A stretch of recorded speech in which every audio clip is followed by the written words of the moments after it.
dear children. How are you? I hope you all are fine there. Did you read your textbook? Now you have your textbook. You have read your books. Okay, fine. Let's continue our class.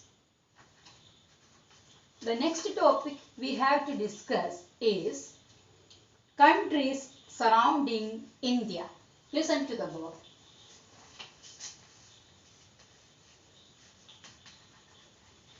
Countries surrounding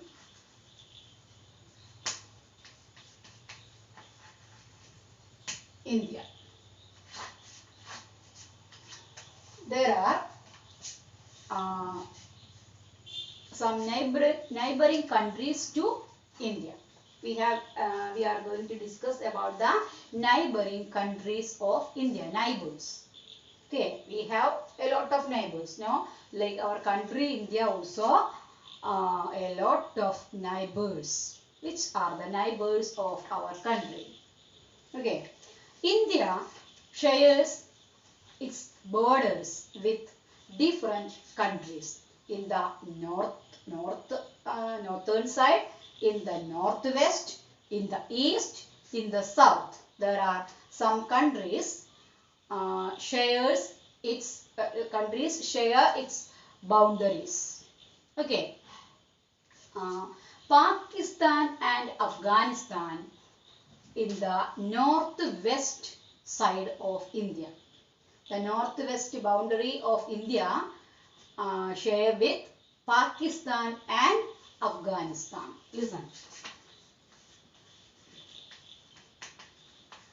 Pakistan and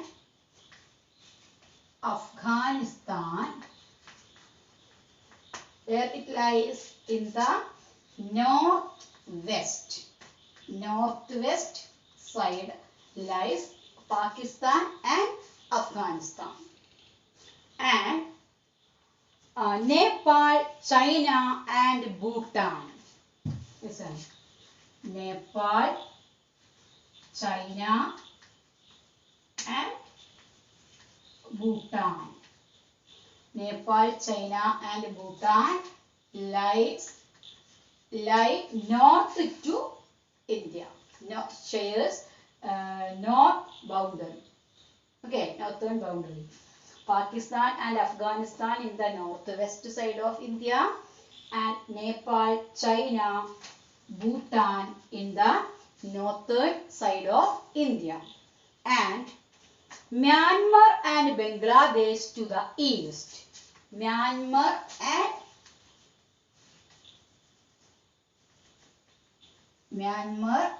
and Bangladesh. Myanmar and Bangladesh to the east, and Sri Lanka. Sri Lanka is to the south of India. These are the neighboring countries of India. Listen once again. In the northwest side lie Pakistan and Afghanistan, and in the northern side Nepal, China and Bhutan, and in the east Myanmar, Bangladesh, and south Sri Lanka. These are the countries which share its boundaries with India, and that means the neighboring countries. Okay, borders. India shares its boundaries with a number of countries in the northwest, north, east and south. Okay, so you should learn the names of the countries. Already we have studied it from the 3rd standard, and I will send you one video along with this video which explains the states, capitals and all these things. Okay, listen it carefully. Then in the 3rd standard we learned that our country India has some political divisions. India divided into different areas for the easy administration. India is a very big country, large country.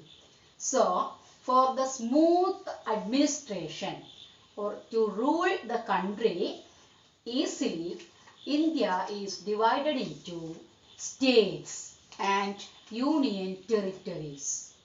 Do you remember how many states are there in our India?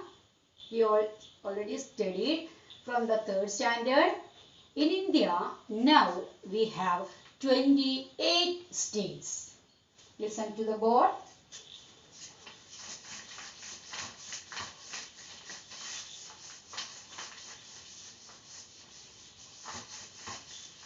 India is divided into 28 states. 28 states and 8 union territories. 28 states and union territories. You have studied what are called union territories. The areas directly controlled by the central government. The areas directly controlled by the central government or union government are called union territories. Okay, and states. States are under the control of its own government. States governments. We have, our state is Kerala. We have a government, Kerala government. Tamil Nadu is another state. It has its own government, Tamil Nadu government. Then Karnataka, it has its own government. These states are governed by its own governments. The union territories are under the control of union government. Don't you know that India has a central government and state governments also in India? We have central government in the center and each state has its own state governments also. So the union territories are directly ruled by the central government or union government. Okay, in your textbook very clearly given the names of states and its capitals. 28 states and its capitals. So you should read it carefully and try to study the states names and capitals. Okay, slowly you can complete it. And we will discuss in the next class about the union territories. Okay, union territories up to some